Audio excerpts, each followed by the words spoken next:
Good morning, everyone. I am Andrea Toussaint, and I am the manager of the Leadership Development Unit here at Mind. It is indeed my pleasure to welcome all of you to this another leadership development seminar, webinar, which is organized by the Management Institute for National Development. Now, in these leadership development webinars, we explore leadership issues and discuss practical solutions to address them. So we are really happy to have those of you who continue to join us from time to time. And we extend a special welcome to those of you who are attending for the very first time. Is there anyone attending for the very first time today? Just use the raise hand feature so that we can identify you. All right, I'm seeing some hands. Wonderful, wonderful. Welcome to you all. Welcome to those of you who are joining us from Jamaica, and we also have persons who have registered from the Caribbean islands. We're happy to have you. We have persons from Canada, also from outside of, and from other countries. So we're really, really happy to have this mix of persons on the platform this morning. The last time we met in a forum like this, we were planning for the Mind Leadership Development Conference, and it was successfully held in July. So let me use this opportunity to thank those of you who supported Mind in this venture. Today, Ambassador Joan Underwood will delve deeper into a topic in which she presented at the conference, centered around people engagement. Today, she will focus on the theme, employee engagement, why it is your business. So this matter of employee engagement is a matter for all of us to be involved in. So we thank you, Ambassador Underwood, for making yourself available to support Mind in this and many other initiatives. And we look forward to your thought-provoking, practical, and engaging session. I invite all our participants to give us your full attention. I know it can be very tempting to be doing other things, but we would really love you to be fully engaged in this session. Your mic will be muted, but during the question and answer section, you will get the opportunity to ask questions. Now, during the webinar, you may use the chat feature to communicate with us. So we look forward to an engaging time together. I now invite Mrs. Natasha Gordon-Miller, Director of the Public Service Capability Development Branch here at Mind, to bring opening remarks. Mrs. Miller? Thank you, Andrea, and good morning, my fellow public sector employees. On behalf of our Chief Executive Officer, Dr. Ruby Brown, and myself, it gives me great pleasure to welcome you to our first of many webinars for this financial year, focusing on a topic that lies at the heart of organizational success, employee engagement. As a Director of Public Service Capability Development, I'm entrusted with the responsibility of ensuring that our public sector leaders have access to diverse and impactful learning opportunities. I'm honored to open today's discussion, which will center on the crucial role each of us plays in fostering a culture of engagement within our teams, ministries, departments, and agencies. Our objectives for this session are clear and purposeful. We aim to discuss current levels of employee engagement, both in Jamaica and globally, to explore the primary drivers of employee engagement, highlight why employee engagement is your business, and challenge each of you to respond to the call to action. In today's rapidly changing world of work, employee engagement is no longer just the domain of human resources. It has evolved into a shared responsibility that touches every individual regardless of title or role, and influences not only our productivity, but also the overall well-being of our teams. When employees are genuinely engaged, they bring passion, creativity, and dedication to their work, driving excellence across every sector of our ministries, departments, and agencies. The theme for this webinar, Employee Engagement, Why It's Your Business, invites us to all reflect deeply on our personal responsibility in building and sustaining engagement. Whether you are leading yourself or leading with others, the question is not if we should be involved in employee engagement, but how we can each contribute to fostering a more motivated, driven, and engaging workforce. Today's discussion, led by our esteemed speaker, Ambassador Joan Underwood, promises to offer practical strategies and actionable insights that can help us to achieve this goal. So, as we begin this important session, I encourage you to fully engage with our facilitator and with each other. Let's take full advantage of this opportunity to learn, to share your ideas, and to leave today not only with new information, but with a renewed commitment to making employee engagement a lived reality in our NDAs. Thank you once again for joining us, and I look forward to a thought-provoking, enriching, and inspiring session.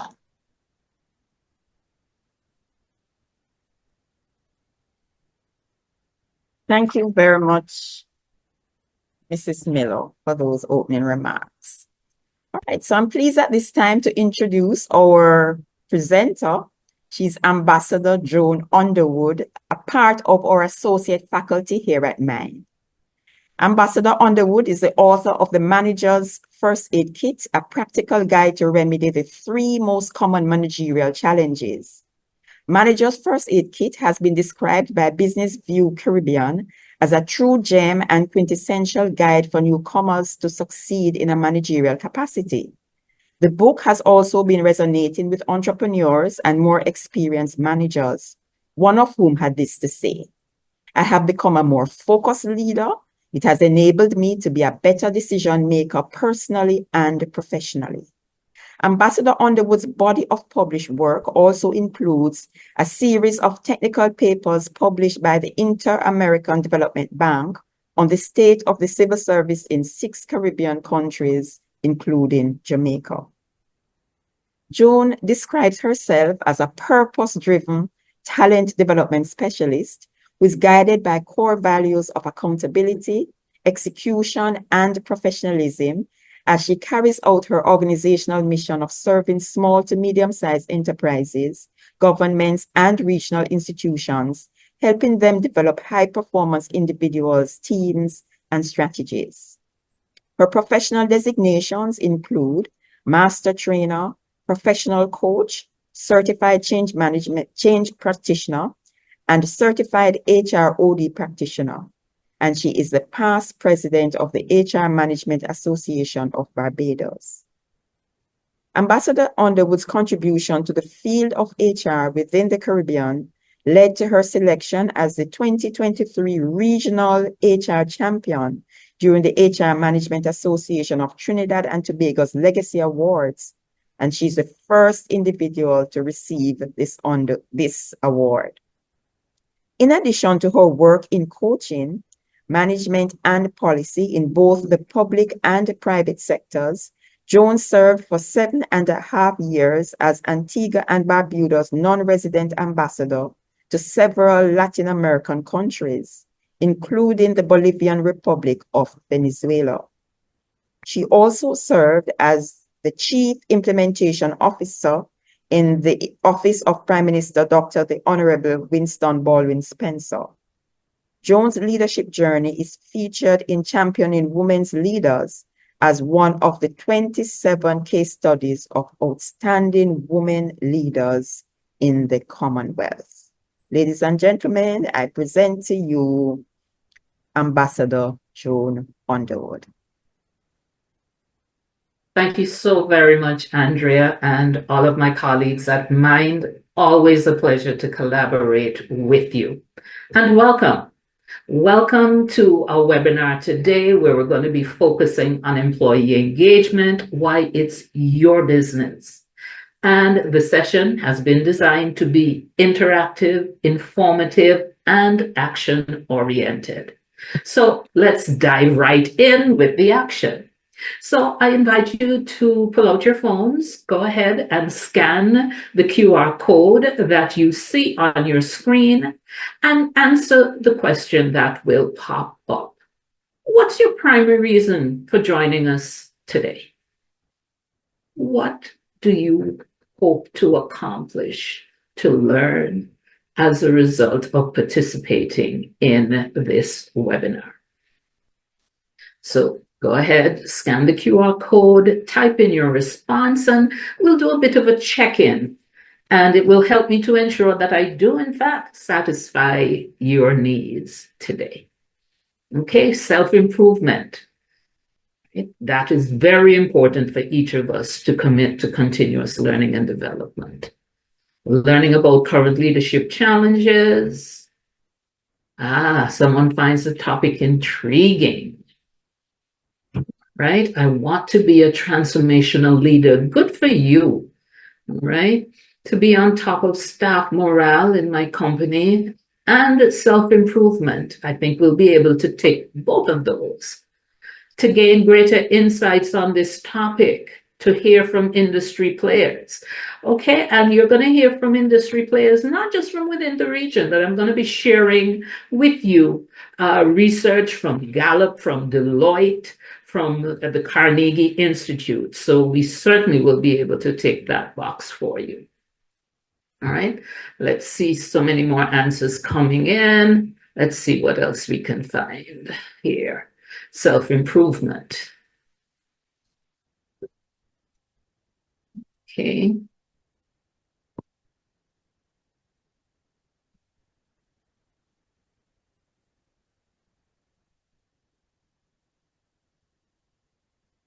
All right, so I see people have compelling reasons for being here, some personal, some more oriented towards the organization, and we will be able to address all of what I'm seeing thus far. Okay, definitely have the latest trends for you. We have the latest Gallup research. I'm going to be sharing some of those statistics with you. Okay, creating a better work environment. Okay, great. And I see they keep coming in. Excellent, excellent. All right, so this has been a good pulse check for me so that I know what I need to do to meet your expectations. All right, so let's look at our specific objectives for our time together this morning. And you would have heard this from Natasha, but to make sure we're all on the same page, we're going to look at the current levels of employee engagement in Jamaica specifically, and then we're also going to look at some global statistics. We're going to explore what are the primary drivers, what are the things that foster employee engagement. Then we'll make the link in terms of why employee engagement is your business. And we will close out with a call to action in terms of what you are willing to commit to doing or doing differently to help drive employee engagement in your neck of the woods. So let's start with Gallup's most recent published research, which is the State of the Global Workplace for 2024. So it's published in 2024, but the data would actually be from 2023. So what you're seeing before you is a reproduction of the graph from that report. And I'll draw your attention in the first instance to the lower trend line. And what this represents is the level of employee engagement globally, the average level of employee engagement globally. And yes, you're seeing right, it's 23%. Less than a quarter of workers globally identify as being engaged. That's a very worrisome statistic. Now, if you look a little further up, you will see a green trend line. And what that represents is the percentage, the average of employee engagement for the best practice organizations. Look at the difference, the space, the spread between those two trend lines. And what that is telling us is that you see here 70%, the difference between the level of engagement in the best practice organizations and the global average is almost 50 percentage points, 47 percentage points to be specific. So whether you're on this trend line at 23% or you're up here, that's your business.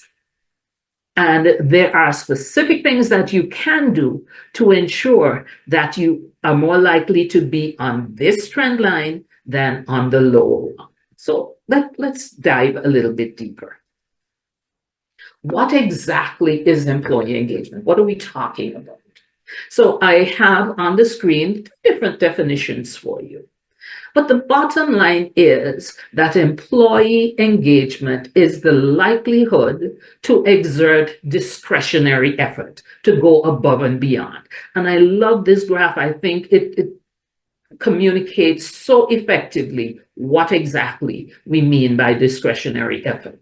So you'll notice here that the x-axis is time, whereas the y-axis reflects performance. So if we start with the bottom trend line, the one in red, you will see that over time, let's say someone has just joined your organization, so their performance, will be at the lower end as they come in, learn the ropes, how you do things, and get more comfortable in the role. Then you expect their performance to increase to the point where it crosses the threshold of your minimum requirements. So you expect your people to meet and exceed the minimum requirements. We refer to this as the have to do curve. This is what they need to do to keep the job, right? The minimum and a bit above that. Now, the second trend line, the black trend line, what we're seeing here is the want to do curve. So the difference between the have to do curve and the want to do curve is referred to as discretionary effort. And the more engaged an individual is, the more likely they are to be in this upper trend line and trending upwards. So emotional commitment to the organization and its goals, that will drive performance. That will drive engagement. So, promised you to share some statistics from Jamaica. So, Jamaica is the only English-speaking Caribbean country that has been included in the Gallup research over the past, since 2018. So what we have displayed in this graph would be Jamaica's 3-year rolling average starting in 2018 and coming all the way up to 2022. So let's start with this middle line here. So this is the trend line for employees, the percentage of employees who identify as being engaged. Now remember, the global average currently stands at 23%. We see that Jamaica is a bit above that, with their most recent 3-year average being just under 30%. So kudos to Jamaica for that. But it's not exactly something that we want to be celebrating about, because if we're only at 30%, remember where the best practice organizations were, 70%. So there's still significant room for improvement. There is good news in that, though, because you see Jamaica has been trending up from the 2018 to 2020 average, which was 25.5%, inched up just a touch, less than 1 percentage point for the 2019-2021 average. And now we're doing a bit better here at just under 30%. So that's engaged. Let's look at this next trend line, the one at the top. This is for employees identifying as not engaged. All right, and I'll make a distinction between not engaged and actively disengaged, but we'll get to actively disengaged in a moment. So we see that the percentage of employees in the Jamaican workforce, both public and private sector, identifying as not engaged is more than half. All right. Started out just under 57%, and it has gone down a bit to about 54%. But again, more than half of people are just, kind of indifferent. They're there, but they're not in the space where they feel like putting out that discretionary effort. And then this is the really worrisome trend. These people are actively disengaged. These employees show up in your workplace. They don't want to be there. They're not committed to you, to the work, or to anything else, but they're not leaving. Okay? They will leave for more money, or if they think, when I said they're not leaving, they're there and doing damage while they're there. All right. So Jamaica is a little bit below the global average here as well, but we're still looking at just under 16% of the people in your workplace showing up as actively disengaged. And these individuals show up with toxic behavior. And that toxic behavior can infect other people in the workplace, and it can help to bring down the morale in the workplace. All right. So what does that look like in terms of the feelings that your people are experiencing? So this is a very interesting graphic. There's a lot of information. We're going to break it down. All right, so these are some of the emotions that are commonly manifesting amongst staff. People are feeling stressed, they're feeling angry, they're worried, they're sad, they're lonely. What Gallup has done here in this graphic is they've made the distinction between the prevalence of these emotions in staff who identify as engaged, as not engaged, as actively disengaged, and for good measure, they've also included people who are unemployed. So let's look at this line by line, starting with the stress. So amongst engaged employees who participated in the 2023 Gallup poll, 34%, just over a third of employees who identified as being engaged, reported feeling stressed within the previous 24 hours. So the question was, within the last 24 hours, have you experienced? And they listed the emotions. 1/3 of engaged employees said, yeah, within the past day, I felt stressed. For those who are not engaged, you see that number goes up to 40%. But look at the actively engaged people. More than half of the folks who identified as being disengaged, actively disengaged, said they felt stressed out within the past 24 hours. Now compare that to the unemployed. So these actively disengaged people who are on your job, they're more stressed out than people who don't have any work, than people who don't have income and want it. And these people are in your workplace. Similar pattern with anger. Engaged employees, 17%, 17, say that they felt angry within the last 24 hours. For those who are not engaged, a marginal increase, 19% compared to 17%. But look at the huge jump with actively disengaged.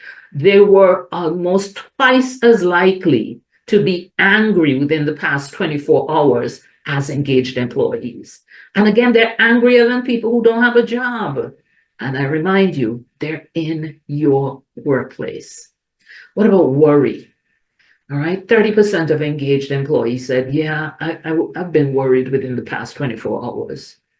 Even more for the not engaged, 36%. Again, look at these actively disengaged people. More than half of them, they're worried. They're worried, they're angry, they're stressed, and they're in your workplace. They're more sad, okay? 34% compared to 17%. So they're twice as sad. They're lonely, okay? So you can't ignore the fact that you have these people in your workplace and they're feeling the things that they're feeling because they're bringing their entire selves to the job. And remember I said that they can infect, bring some toxicity into the work environment. They are more likely to do that than employees who are engaged, than employees who are not engaged. So what are your thoughts about this? gonna open up, and you can either use the chat, or you can use the raise hand feature and weigh in and share what your response reaction is to the data that I've shared thus far about employee engagement trends globally and in Jamaica specifically, because we have that data available. And so my colleagues, my co-hosts are going to help me to monitor the chat. Ashley, yes, go ahead, please. Can we unmute Ashley so that she can share? Thank you. Yes. Good morning. Good morning, everyone. Thank you, Joan, for this so interesting and worrisome at the same time. And I wonder, my question would be, how do you recommend that leaders encourage people who are feeling these negative feelings to express them? How do we find those people that are in our workplace so we can help them? Great question. And it begins with relationship, because we have to establish that connection with our people so that they get comfortable in opening us up to us, so that we know what's going on.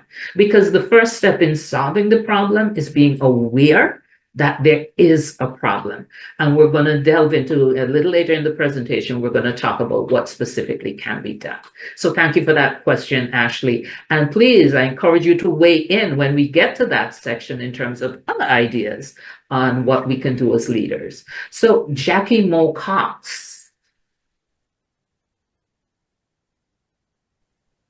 Morning, everybody. Hi, Joan. Hi. Yes, and yes, insightful and also concerning when looking at these results. And I think it's probably tied into your response to Ashley. How, a lot of times in the workplace, you hear, leave your concerns at home. Don't bring your stuff in here. When you get to the door, you're here to do the people's work. Just suck it up and do the work. However, here it is, we're seeing that a lot of what we're feeling emotionally, that might be things that we are responding to because of circumstances outside of the workplace is impacting employee engagement. So how do we reconcile those two? And I assume you're going to develop that as we go on. But that's the first thing that comes to my mind in terms of the fact that persons tend to say you're supposed to subdivide your emotions from when you show up to work. And then how do you do so? Then this is impacting your engagement. So thank you. I look forward to hearing. Yeah, there's a saying, wherever you go, there you are. It is so true, right? Because you show up in totality wherever you go. All right, Sandra Senior Brown. Pleasant morning, everyone, and thank you so much, Joan, for this insightful piece of information, this last piece of information about disengaged employees and that they have brought everything into the workplace. Sometimes you make certain observations. You have the training and you have the know-how, but in terms of employee relations and organizational behavior, you are not really sometimes handling certain situations frontally. You observe the challenges and so on, and you make certain endeavors or overtures to handle it. But information is key. Training is key, and strategies are very important in the workplace to ensure that you handle those who are disengaged, because they can actually derail a lot of things. So I am very, very anxious to hear now you going forward what you have to offer us in terms of solutions. And I have some in my head here as well, since you've actually opened my eyes to certain things. So thank you so much. Great. Looking forward to hearing from you. Is there anything coming up in the chat, Andrea, that we need to take in? And I see that we still have a couple hands up. I just wanted to see if there are any comments in the chat that we can bring into the discourse. All right, definitely, Joan. There are several. I'll read a few of them. It's one says the negative experiences are high for the engaged staff too. I find that quite interesting. Yeah. And another says engaged persons show less percentage of their emotions. Another says the information makes sense. Persons who are angry, stressed, and worried will not want to extend any effort, especially if they think the job or the workplace is causing these feelings. And another says sometimes employee feels like they are robot in nature because they start to believe that management just want their work to be done with no concern about their personal need. And I'll just read one more and then we can continue. It says, it is concerning that the actively disengaged individuals are not in a better emotional state. Yeah. How do we identify them and what can we do as co-workers to make a difference? Thanks so much for these comments. Sorry, we can't read all of them. I know. And that last comment made me think of Dr. Ruby Brown's amazing work on professional hurt. And if the term is not familiar to you, I encourage you to contact the folks at Mind and ask them to share that information with you. Dr. Brown has done some fantastic work on professional hurt because we have people within our organizations who have been hurt and they may be actively disengaged and they feel unseen, unheard, and undervalued. Okay, a lot more to cover. So as much as I'm enjoying the interaction, I'm going to move on. And someone actually shared a similar observation in the chat. So let's look at how Jamaica compares to the rest of the world in terms of these statistics about emotions. So on average, the Jamaican worker is more sad than the global average, 26% versus 22%. They're less stressed, but look, the level is still more than a third, 35% versus 41%. And I don't know what's going on here, but our colleagues in Jamaica are showing up as being more angry than the global average. So here's my question. On any given day, how likely are we to see discretionary effort and service excellence when this is how our people feel? And this is the comment that came out in the chat. People are sad, they're stressed, they're indifferent, they're angry. That's not where discretionary effort comes from. So we've looked at the current situation in Jamaica and in globally. So let's look at what drives engagement. So pull your phones out again. And some of you, no, let me refresh this because this is the second question. You're seeing the answers from the first one. What do you think are the primary drivers of employee engagement? Okay. So let me refresh this. Right, so go ahead, scan the QR code, and you're going to answer the new question now with the primary drivers of engagement.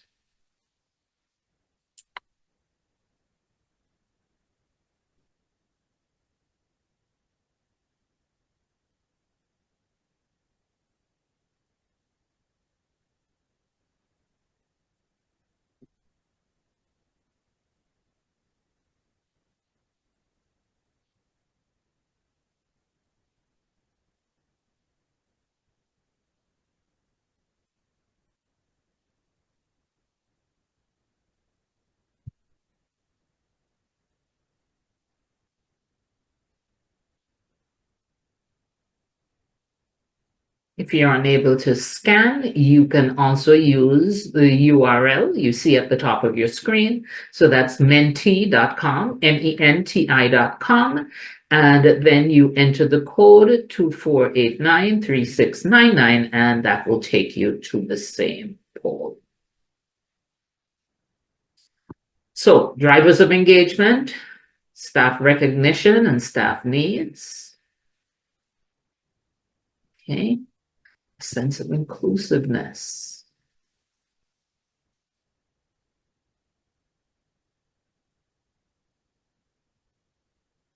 Okay, so in the interest of time, while you go ahead and put in your answers, I'm going to share with you some results from the published research. And we start with a white paper from Dale Carnegie Training.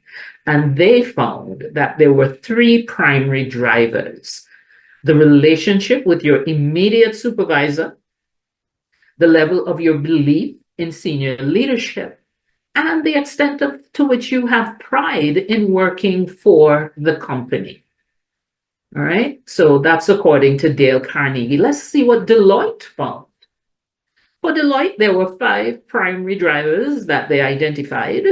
Meaningful work. So not just busy work that you come in and you don't have a sense of purpose, right?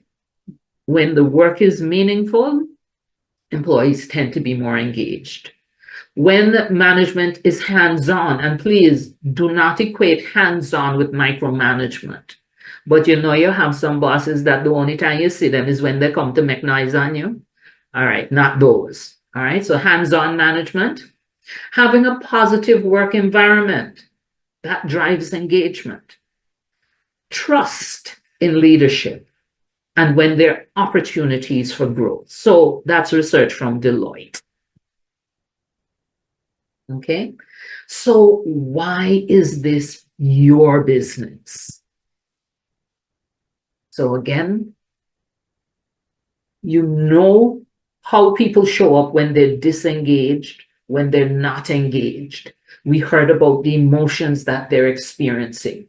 So what impact do you think this will have on the work, the environment, the productivity, etc.? What do you think are some performance outcomes that are going to be affected by the level to which your people are engaged?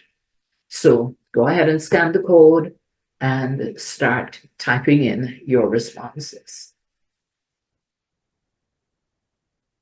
In the event that you don't have a smartphone at your disposal right now, you can also use the chat box to share your thoughts with us, and we'll check there. All right, so I see the responses are coming in.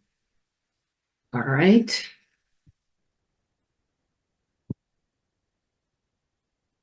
Okay, improve quality of work, better collaboration, increase sales, absolutely. Inclusiveness, yes. Okay. Yes, level of performance, the relationships, the quality of the environment. Okay, so you know this, you are living this. And I'm going to share the data with you, because what you may find a bit surprising is the magnitude of the impact. You've identified the variables that are going to be impacted. Let's see, when we start quantifying the impact, if there are any surprises there for you. So yes, you absolutely get it. You absolutely get it. All of these things, yes. All right, let's look at the, just before I share the research, I have a short, very short video here from Gallup, which summarizes why it's important, why you should make it your business. So we'll listen to this short, listen and watch a short video and talk about it at the back end. Here we go. When employees are engaged, when they have those engagement elements going right in their lives, they have higher autonomy, they have higher ownership for the organization, they put in more discretionary effort. We found even in past recessions, engagement was an even stronger predictor of performance. And so there's an element of resiliency. Employees who are engaged are more resilient. They fight through tough times with you. They keep your organization going at a high level, even during those tough times. And they thrive during the good times, even at a faster pace than your competition. So I would think of employee engagement as a competitive advantage, as something that says something about your employment brand and your culture. When you have an engaging culture, we all know what happens inside organizations leaves organizations very quickly now through social media and other forms. People look to their friends for advice on where to work, and they look to all kinds of outlets technologically. And so your employment brand, having an authentic employment brand, starts with having an engaging work environment where people have their performance going right. They feel like they're performing and developing and a part of an important, significant culture. that's making a difference. And in the webinar today, we have people from the public sector, we have people from the private sector. What we're discussing here is relevant in both environments. All right, so let's look at what Gallup found to be the top 9 outcomes that are linked to employee engagement. So customer ratings, you can think of that as customer satisfaction. Profitability, of course, that's if we're looking at the private sector. Productivity, employee turnover, even the incidence of safety issues is dependent on the level of engagement. Shrinkage or theft, absenteeism, and in healthcare institutions, the number of patient safety incidents is impacted by the level of engagement. So think about the next time that you go to JPH or any other hospital, and you are relying on people who may or may not be engaged to provide medical treatment for you. Which would you rather have? This is why it's your business. Quality defects also impacted by the level of engagement. So I told you that we were going to quantify it. So let's break it down. Let's look at the magnitude of the difference. So it's between the top 25% performing organizations and the bottom 25% based on the level of engagement.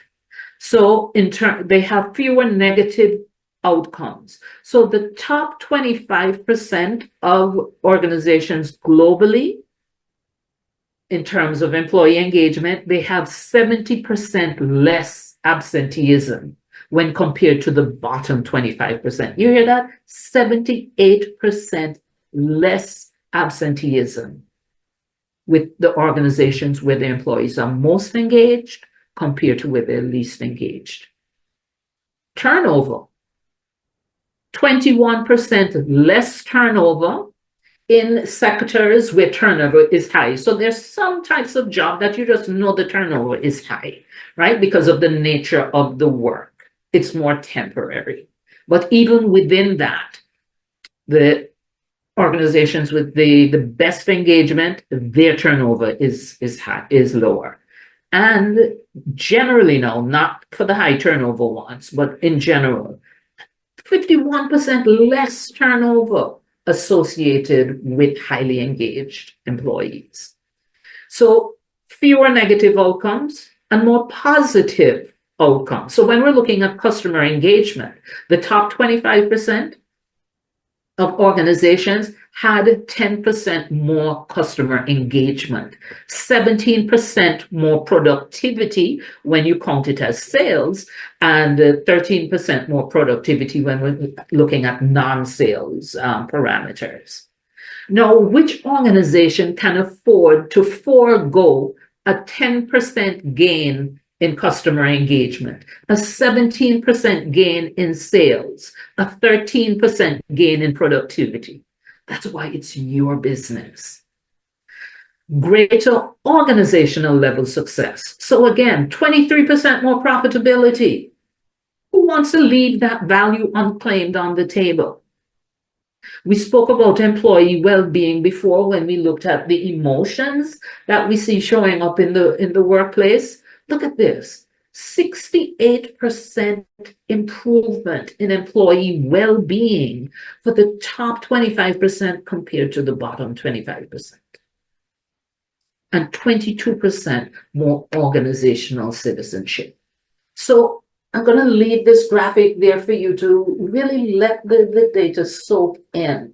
And as you look at it, go ahead and raise your hand, use the chat, and share your thoughts. Know that you see the magnitude of the impact of employee engagement on hardcore business KPIs.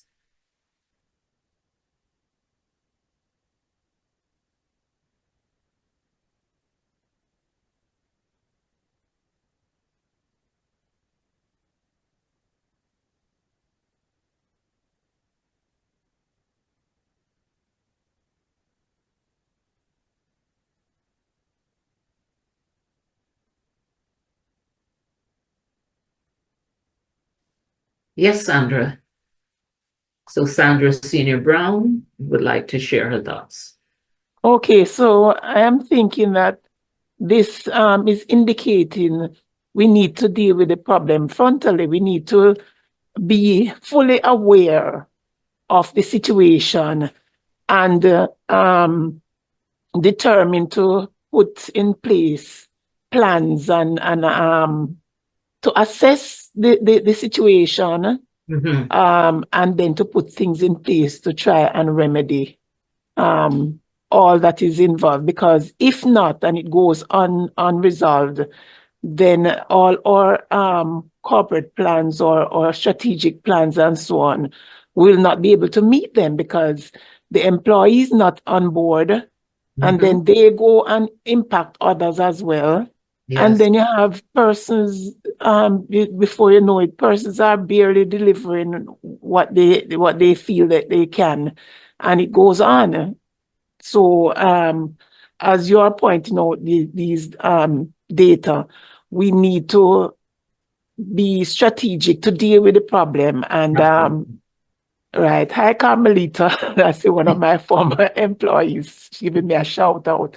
So this is equipping us now to say, handle the situation, look at all the things that we need to put in place to motivate the employees to have that personal relationship as best as possible, and all the things that we need to put in to, to deal with the problem.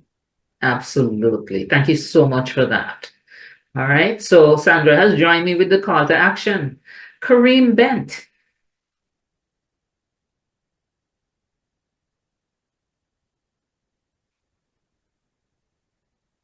Can we unmute Kareem, please?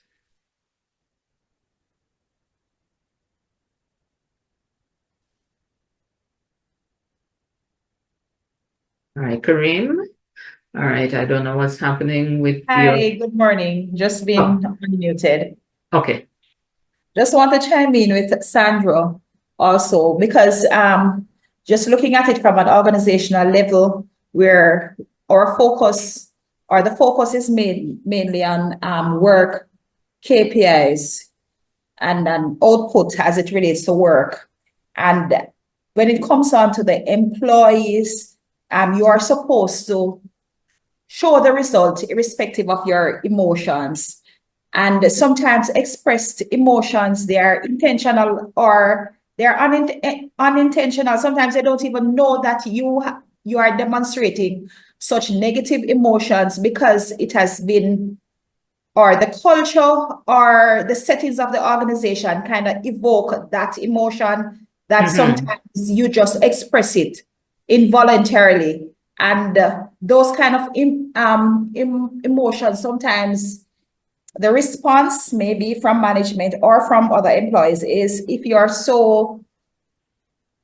you do not like the job, why not leave? It's a case where you should leave rather than let us try and deal with situations on the job and to get everybody on board so that you can get the desired result. The thing is that persons would have invested their life and livelihood in a particular job. So it is very hard for them to just get up and leave, even though they're feeling some negative emotions towards the job. They still do care about the job, which is why some of the time they stay. And if we're looking in the Jamaican context, the atmosphere is not so conducive for you to walk out of a job like that. So sometimes I think persons just stay. And those negative emotions, what they do, what you'd say, contaminate or infest the organization. And that was the sole purpose of the person's emotion.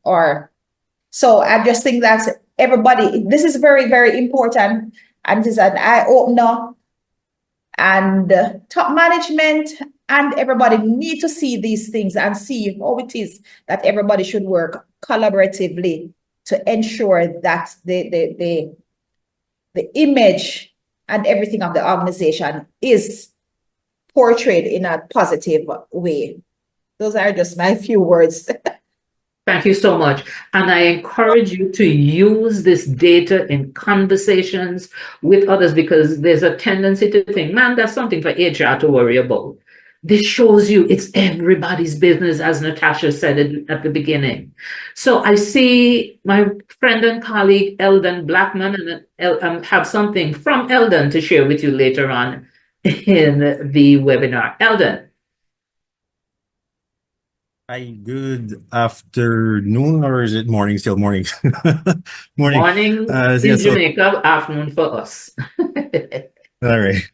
So thanks for sharing this information and data with us, Joan. And at this point, so one question that pops up in my mind is when I see this, how does this fit into the discussion of take care of your employees so that they can take care of your customers, or do we focus on customer care over employee care? All right. That's the discussion. That's my question is, how do we see this impacting that discussion? Oh Lord, you picked my card. All right, that's exactly where we're going. Because when we talk about service excellence, how can you get excellent service from people who are disengaged? Right? So we got to first take care of our people. All right, I see there's still some hands up. Let's take one more and then we have to move on because we still have to start getting to the solution part of it. So I see Charmaine Gordon with a raised hand. Charmaine?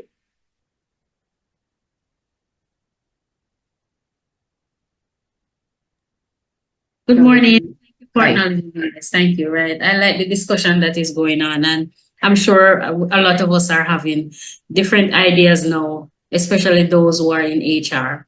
But I like the point that you raised in saying that it has to be everybody's business. Everybody has to be, and when I say everybody, those persons at the management level, not just the staff, because the staff always know what they want and what should be done, right? But it has to be a buy-in across the management levels in the organization. And another thing I think that will really impact even the interventions is also the organizational culture. Because in organizations, especially in the public sector, where you have high stratification as one of the key criteria of an organizational culture, and exclusivity, it's challenging for HR if you don't have buy-in to engage some of these disengaged employees. Employees are disengaged for different reasons. Sometimes it is not emanating from the organization. There are times when employees, because they are keen on their family, they will pour their all into the development of their children, and so they feel left behind, right? It's a sacrifice they make, and they find themselves sometimes in a position where they can't take up opportunities in the organization, and therefore they get left behind. There are different ways to engage different kinds of employees. You have to know your employees, know what is affecting them, know their circumstances, so that you can reach out to them. Some of these employees, they know that they may not be able to go up for another position because they want to change role or they want to move up, but they have skills, they have, abilities, talents that they can contribute to the organization in different ways. They can be event planners, they can join your team, they can help to be a part of your social networking. So we have to get to know our employees and know their strong points and utilize their strong points so we can have them engage in different ways, not just in terms of promotional appointments and things like those within the organization. Absolutely. So we come back to the answer that I gave to Ashley in terms of relationship. So, Joan, before you move on, I'd just like to read one comment here. It says, how do you tap into your employee without the employee thinking you are trying to be friends? How do you keep it employee-employee? I suppose like employee-employer relationship. Yeah. Okay. So topic for another webinar. And also it's addressed in my book in terms of what are the relationship building blocks. So you have to establish, and the responsibility really is yours as the leader to set the tone for those relationships, including boundaries. All right, but like I said, topic for another webinar. So in due course, hopefully, Mind will tackle that for you.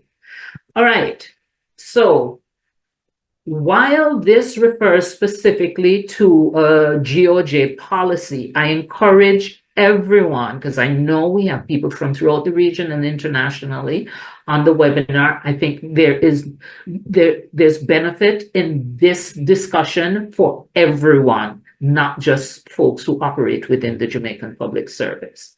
So back in 2022, the government of Jamaica published their Service Excellence Policy. It's part of their public sector modernization program. So the next poll, I'm going to ask only Jamaicans, either public service or private service, but only the Jamaicans or those living in Jamaica to answer this next poll, because you're there on the ground. I want to know how aware are you of this initiative? Okay, so go ahead and respond to that. I'm going to step away for a brief moment. I'll be right back while you fill in this form.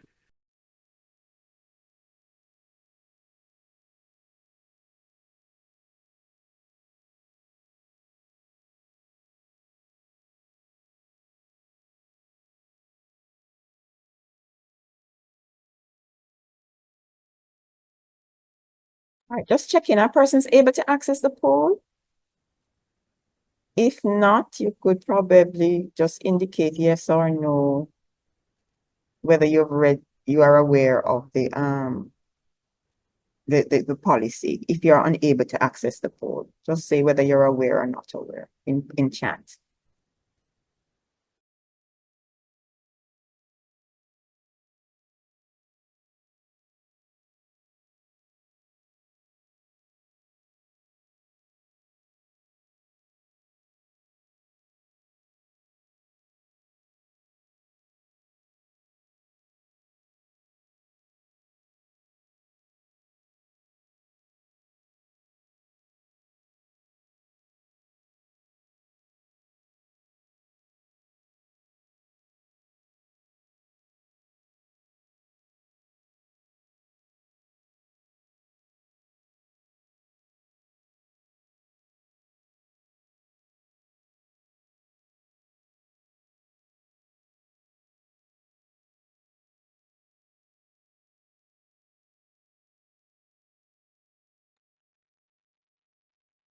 All right, just a quick feedback. Are you able to access the poll?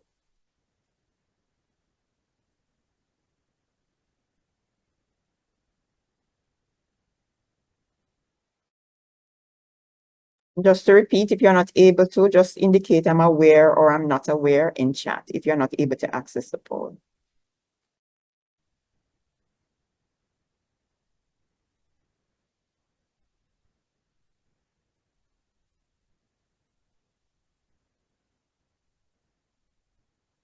Okay, so we see that we have a mix here of persons being very well informed, as well as those who can vaguely recall, and we even have folks who have never heard of it.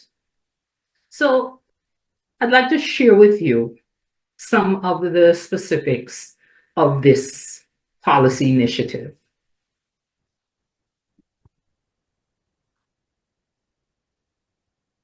So we see that the government of Jamaica has determined that the entire public service is to be organized around the needs of those that they serve. That the government of Jamaica is directly accountable to the citizens and others whom they serve, and that they are prepared to guarantee the level of service in terms of quality, accessibility, convenience, ease of use, integrated so that you don't have to go to a million government agencies to get one thing done, that they would be responsive, cost effective, so you're not using up all of government revenue in salaries and wages and then don't have money to spend on other things. Okay? This is a commitment that's contained within this policy. They go on to define service excellence as the delivery of services against established standards in a manner which effectively satisfies customers' needs and provides value to our citizens. So I'm broadening the conversation now. So I'm not just talking to the folks in the Jamaican Public Service or Jamaican citizens, but I'm talking to everyone on the webinar now. When you look at this definition of service excellence, I challenge you to see that it is equally relevant to your business, whether you're in the public sector or in the private sector. You should have service standards. You should be concerned about satisfying your customer or your client needs. You should be concerned about providing value to the people that you serve. Now, the Jamaican Service Excellence Policy has 5 core principles. And again, I put it to you that these principles are universal.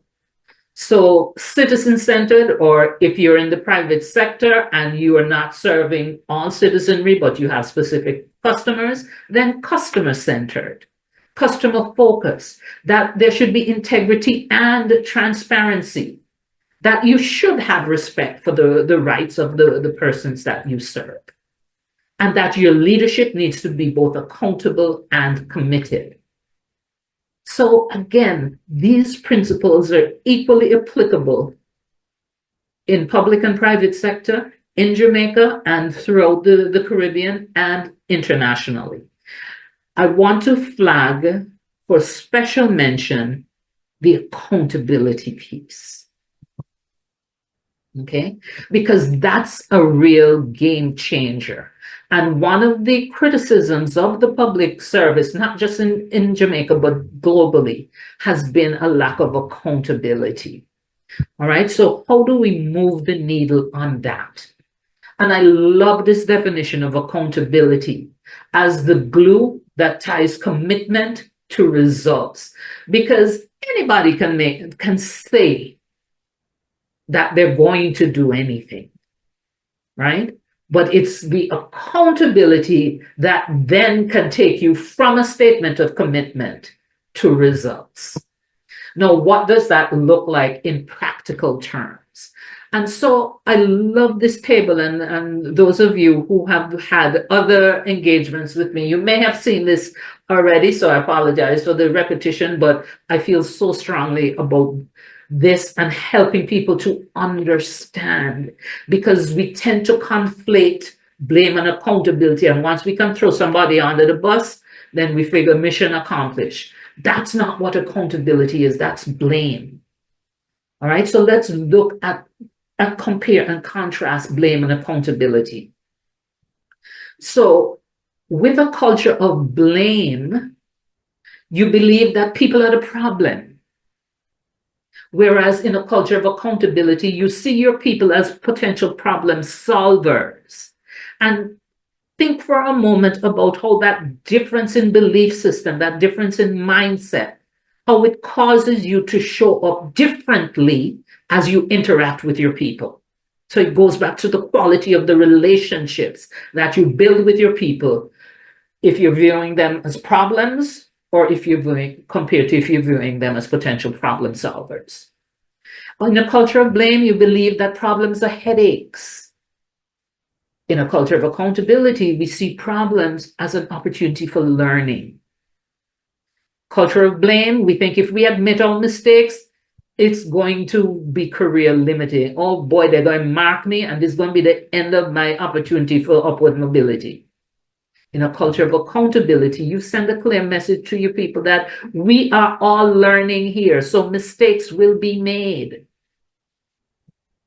That's okay, as long as we learn from them and move forward with that new learning. A culture of blame focuses on who's wrong. It focuses on finding fault. It focuses on punishing. Whereas a culture of accountability focuses not on who is wrong, but on what is wrong. It focuses not on fault finding, but on fact finding. It focuses not on punishing your people, but on improving future results. And so, what can we expect in terms of outputs and outcomes in a culture of blame versus a culture of accountability? If you have a culture of blame, people going to hide the problems rather than shining a light on the problem and then examining them to find solutions. A culture of blame is about naming and shaming, whereas a culture of accountability is about learning from your mistakes. A culture of blame is a hotbed of distrust, whereas in a culture of accountability, you foster trust. So again, let's get some quick feedback on the contrast that we're seeing here. And as you're looking on it, think about which of these two cultures are you more likely to have engagement.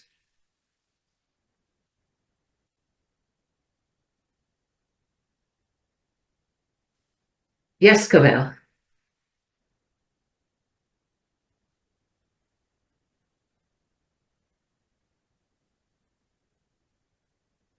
So can we open the mic for Cavell Sacha?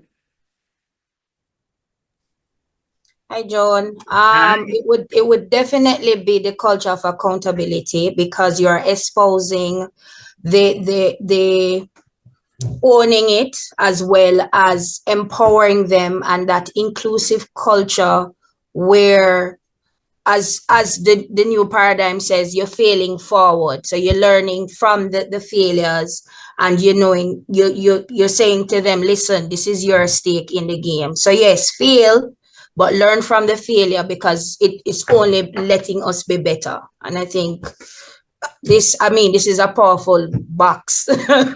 Very powerful. Okay, and it's in my book. So you see why I keep using it over and over. Yes. Usain Bolt, as talented as he is, he had to put in the work. And there were times when he didn't perform the way he wanted to perform. He didn't say, okay, I'm done with the running thing. Right? How do you learn from those mistakes? All right. Next in the queue with the raised hands, please.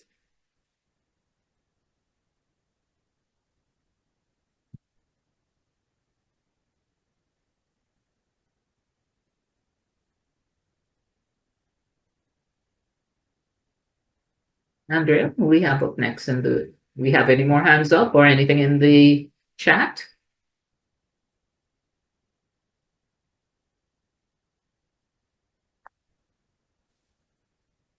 I see Dolores Staple Chambers. Hope I'm pronouncing it. Right. Thank you. Are you hearing me? Yes. Yes. Okay. Right. So I'm saying that I really appreciate this box as well, but I want to pick up on something that you mentioned. Just in passing, you talk about the mindset. And that is so relevant. This whole mindset of gratitude, I think, is missing from the whole discussion in terms of trying to create an environment where people can be engaged.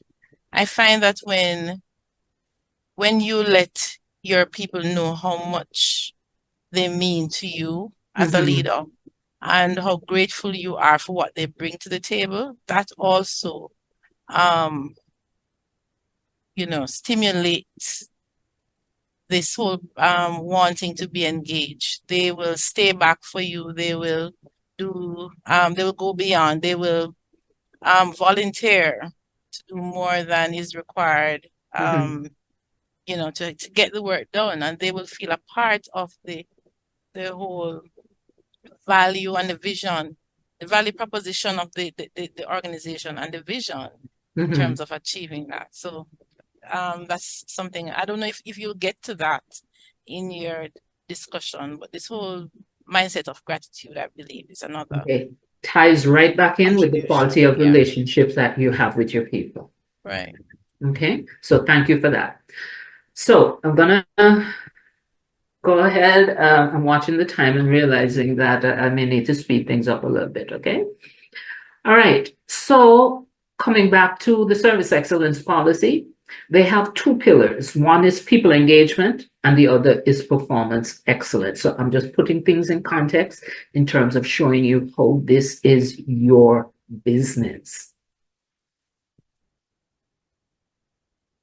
Now, we're going to buttress that up with the research, data from the research. So according to Gallup, 70% of team engagement is directly attributable to the manager. Yeah, 70%. That's why it's your business. Okay? Why is that relationship so important? Again, the research has shown us that when leaders and managers are trusted, when their employees find them inspirational, those employees find meaning in their work, they feel like they're a part of something important and valuable, and they perform better. Look at this statistic here. Employees who strongly agree that they trust the leadership of their organization, they are 4 times as likely to be engaged. You see how you get from the 23% global average up to the 70% best practice average?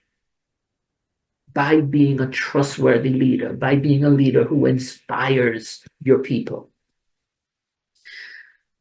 Another thing that has been shown is that when you adopt a coach approach versus a boss approach to leading your team, that drives engagement. So what is the distinction between these two approaches? A manager or boss spends more time speaking and being directive. Whereas in the coach approach, you spend more time listening and asking questions. And I know the government of Jamaica, one of your initiatives is to transition to a performance coaching culture. This is setting up the government of Jamaica to be on that upper trend line with the 70% engagement versus down on the 23%, even though you're closer to 30 right now. But you don't want to be at the global average. You want to be at the average of the best practice organization.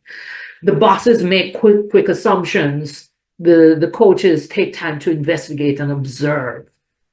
The bosses tell people what to do. They give them the plan and just expect them to line up like good soldiers and follow it. Whereas the coach approach, you are supporting your employees in developing the plan. So there's a greater sense of ownership, greater willingness to put in discretionary effort to go above and beyond. Okay, so which column do you spend most of your time in? Is it in the boss approach or in the coach leader approach? Okay. If you remember one thing coming out of today, remember this in terms of why it's your business. Engaged managers produce more engaged employees, and more engaged employees produce service excellence. Now, only 3 in 10 managers globally are engaged. That's from Gallup. All right, they looked at 200,000 manager-led teams, and this is their finding. So where are you? Are you in the 3 or are you in the 7?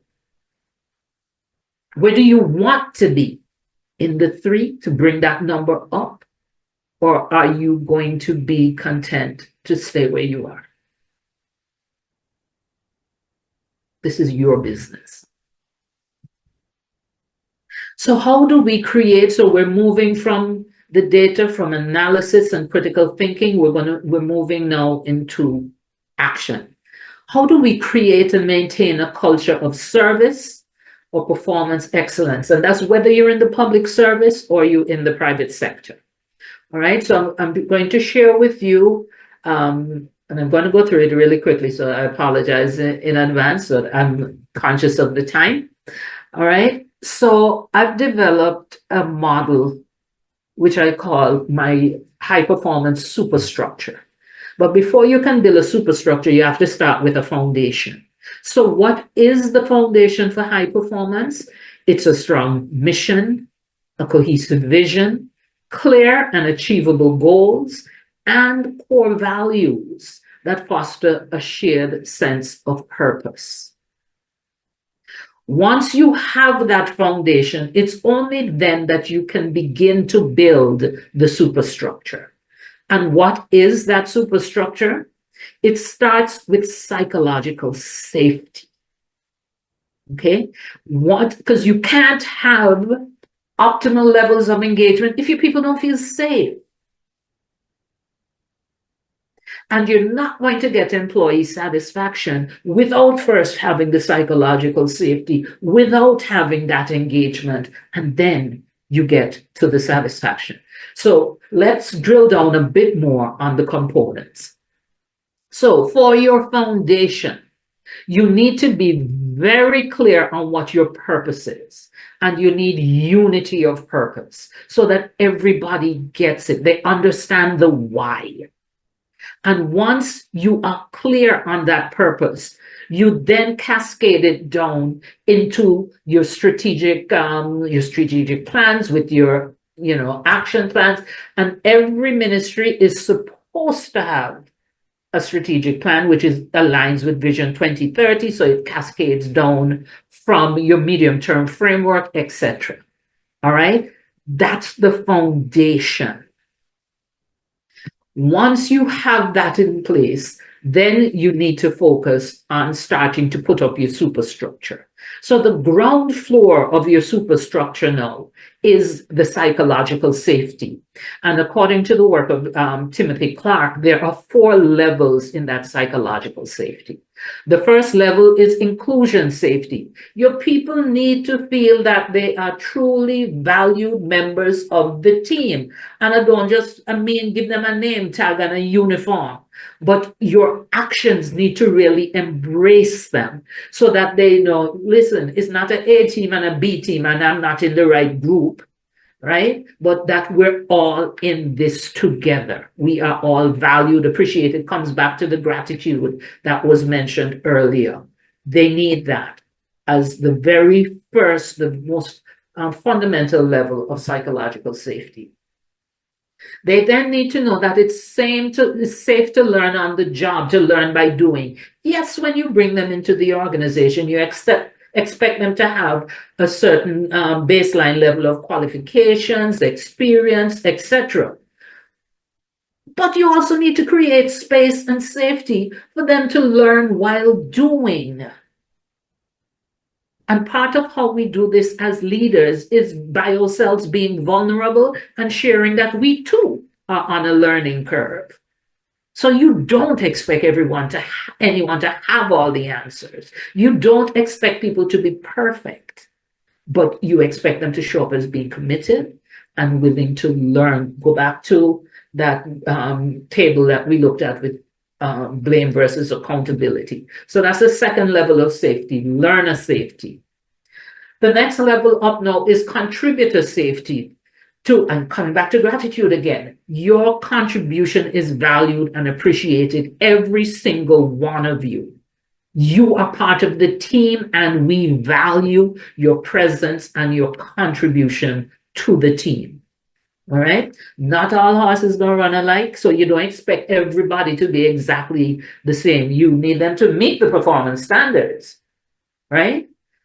However, you have to be invested in helping them to grow and develop in the role. And the fourth and final level of safety now, according to the Timothy Clark model, is challenger safety. So if we as leaders show up as feeling that we're the sage on the stage, we have all the answers, nobody, when I talk, no dog, they're back, that doesn't give your people challenger safety. That doesn't give them permission to question, to challenge. And, in some organizations, they will say, oh, innovation is one of our core values. But if you dare rock the boat, you're going to find out that doesn't provide challenger safety. You don't get innovation if your people don't feel safe to ask a question, to challenge the status quo. Could we do this better? Your people need to be safe to ask questions like that. So in terms of what's required for there to be psychological safety, you need your people to all believe in this team, we can take some risks. It's okay. We're not going to blow the place up, but we're going to push the envelope a bit in the quest to be better, to do better, to get to that service excellence. You need your people to be confident that you're not going to embarrass them if they try something and it doesn't quite land the way that they had hoped it would. That they can ask for a question, they can admit that they don't know, that they don't understand. And you need trust and respect for your people to feel safe. And as leaders, we have to lead from in front, lead by example. So we have to show up as being trustworthy, and we have to show up trusting the people, trusting our people. So when we have psychological safety in such teams, you give and receive feedback without becoming defensive. You raise issues and concerns rather than looking the other way. You can disagree without being disagreeable. You can ask for clarification without being afraid that if I show vulnerability, it's going to come back to haunt me. You can ask for help, again, being vulnerable. You can offer solutions and you can admit errors.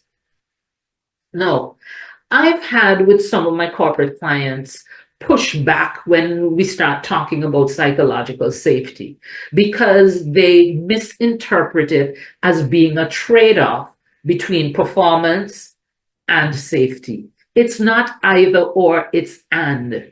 So when we have high performance standards and psychological safety, our people operate in a learning zone. So we're not compromising our outputs. We're making it safe for people to bring their best selves and their best efforts to the table so that we expand on the quality of work and the volume of work that gets done.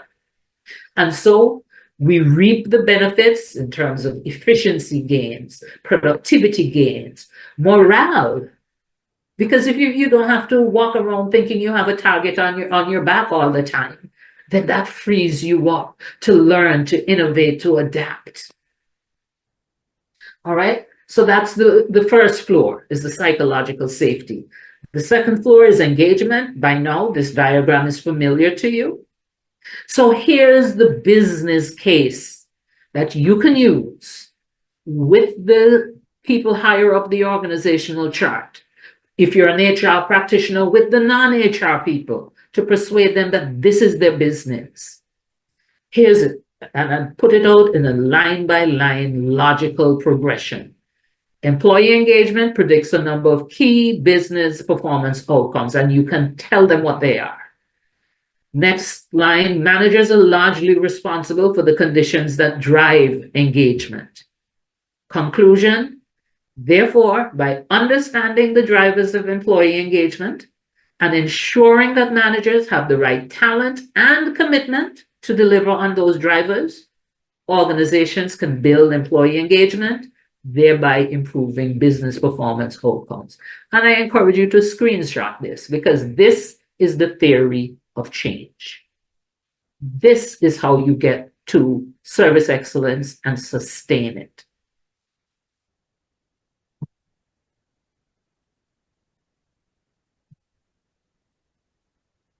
More evidence. I come from a scientific background, so I like to present the data to back up what I'm sharing.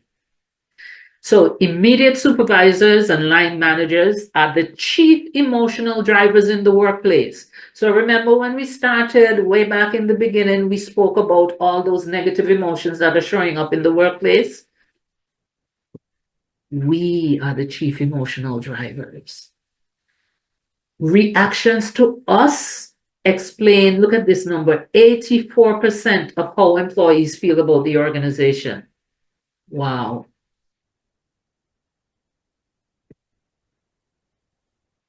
Supervisors and line managers who make employees feel inspired, enthusiastic, happy, and excited, they drive engagement.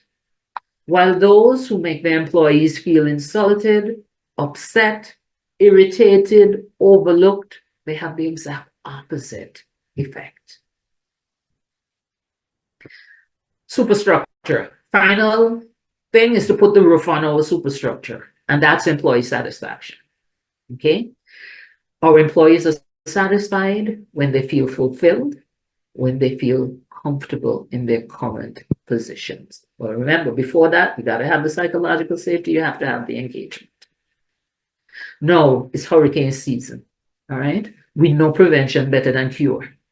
So we need to check our roof frequently to ensure that it's in good condition rather than wait till it blow off and say, oh gosh, I should have. How do we do that? Pulse surveys, state interviews, the accountability piece, that we hold ourselves and other managers accountable for employee satisfaction. That's how we get the superstructure in place and maintain it. So to recap the model, your foundation needs to be there, it needs to be solid. And then once you have that solid foundation, you layer on the psychological safety, the employee engagement, and you check for employee satisfaction to ensure that you have what you need, not just to create the engagement, but to sustain it. And I told you Eldon Blackman is on with us.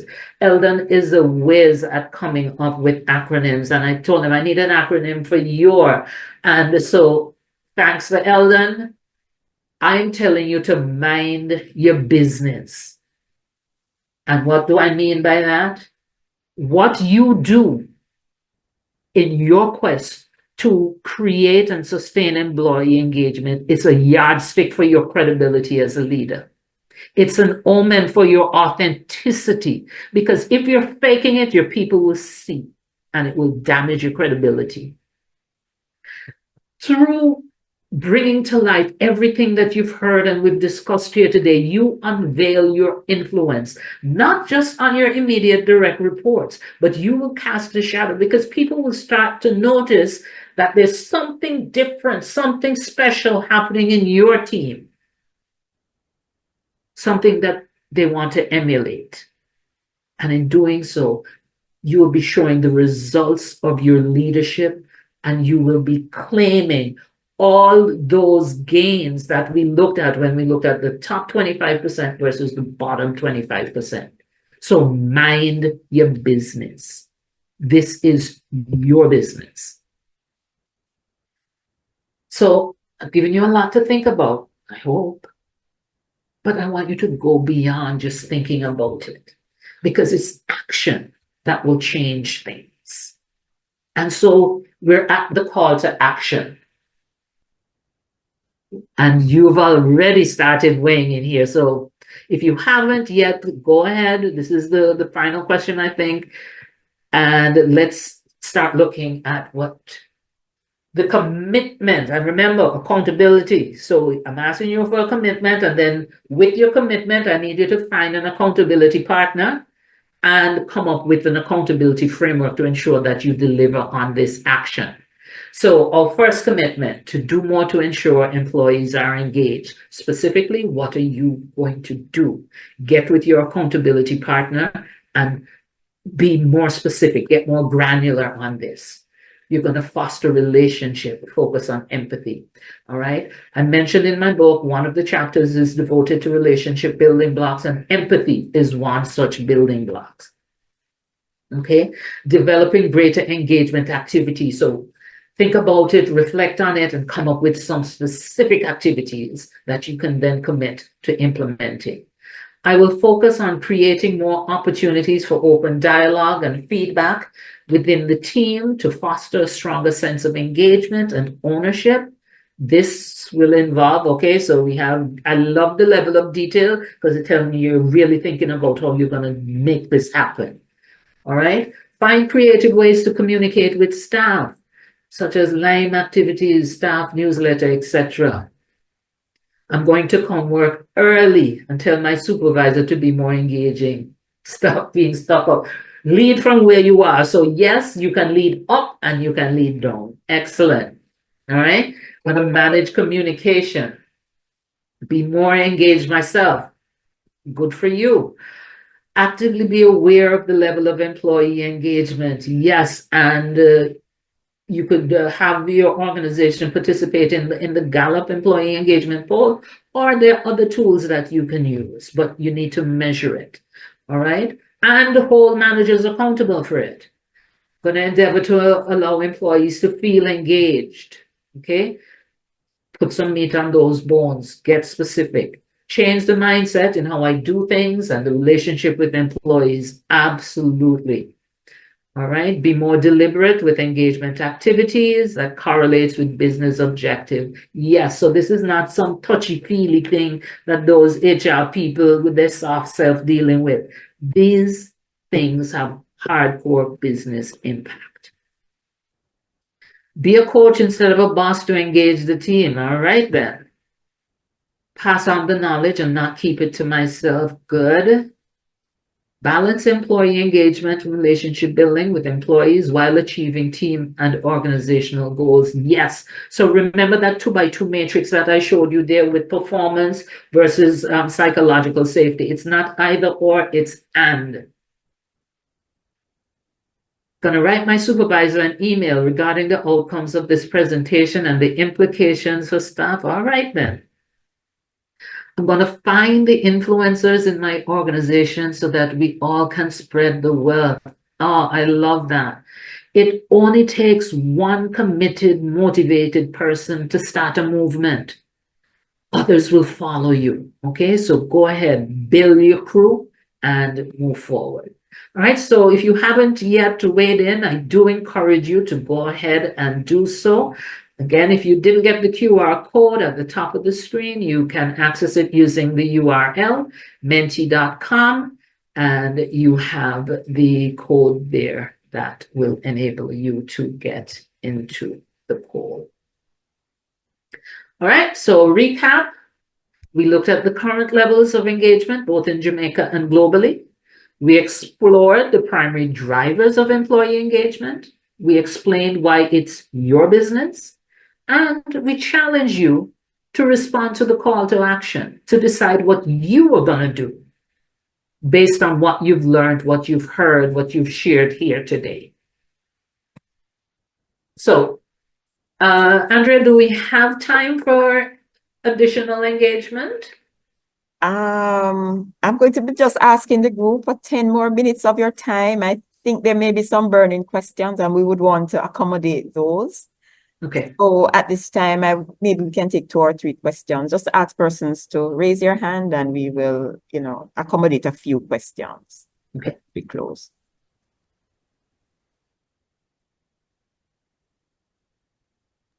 All right. So if you have a question, please raise your hands quickly so we can take your questions.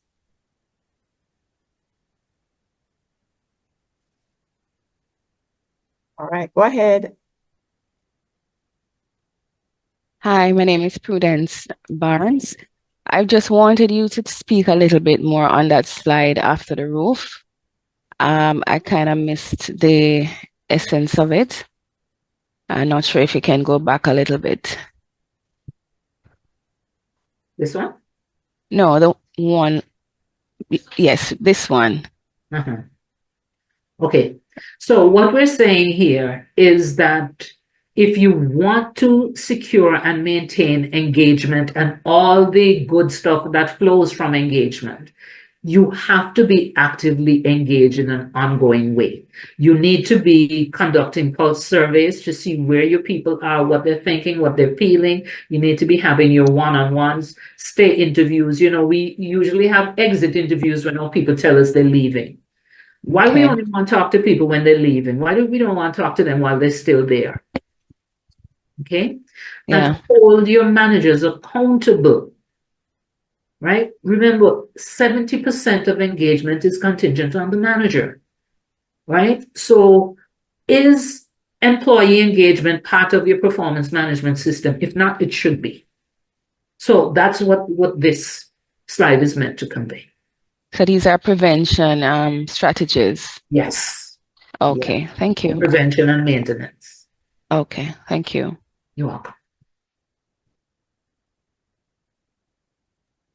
Right, any other questions? Okay. Go ahead, Lily. Please unmute, Lily.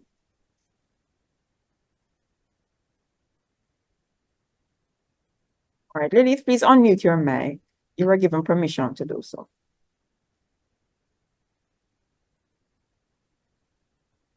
All right, go ahead. Go ahead, Lily, your mic is open. All right, we're not hearing her, so let's move to the next person. Go ahead, Katie. Hello? Yes, we're here. Good morning. I just wanted to say quickly, I have a managing director who is very engaging. And this is the person who might have been asking, about that line between being friendly, without being friends and whatever the case is. Now, there's a line which exists between our managing director and us who are lower level staff, but he never necessarily makes us feel as though we're beneath him. He pays attention to how we're feeling. He's very observant, and he genuinely asks questions about how our day is going, and he pays attention to the things we tell him. One example I want to give is there was a day he came to the office, he noticed that I was not looking myself. He asked me a question and I explained to him that I was in pain and what was happening. Something as simple as recommending a specialist for me to go to went a long way in him showing me that he saw me and was acknowledging what I was going through. Mm-hmm. To add to that, he then followed up with me, say a month later, and asked if I had been able to attend and how I was feeling. It doesn't necessarily make us friends, but it shows me that he cares.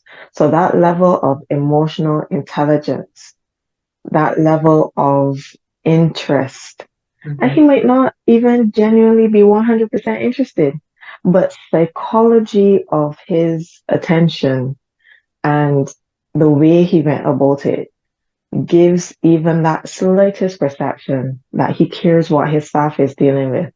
And he followed up, which indicates that he understands that if I'm not well, he can't get the best out of me. So just wanted to add that nugget.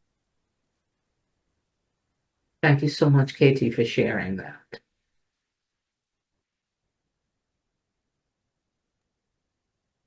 All right. One last question, if we'll take just one question. Okay.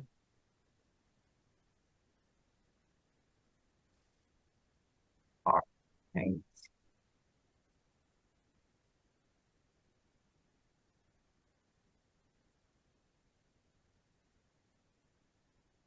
Yeah, go ahead. Okay.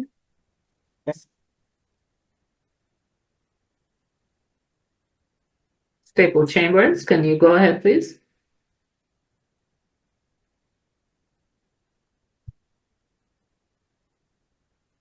All right, the hand is up, but I'm not hearing anything.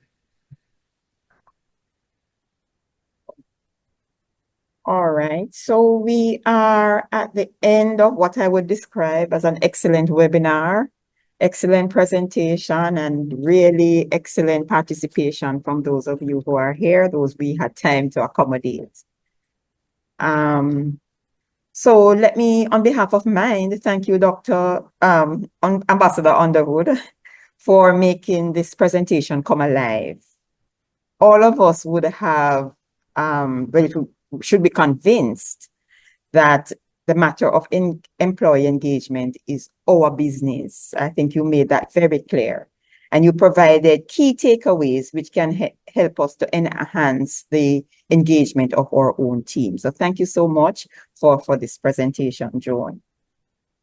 And to all of you now who have joined us, whether from Jamaica, from anywhere else in the world, we're really happy that you joined us. And we appreciate the questions that you asked and also your comments. I was really inspired by the actions that you gave, the steps that you will take. And I really want to encourage you to follow through on those actions. And I know that we would have planted some positive seeds, because if all these seeds continue to grow, then definitely when we have another Gallup poll, then the results should be different.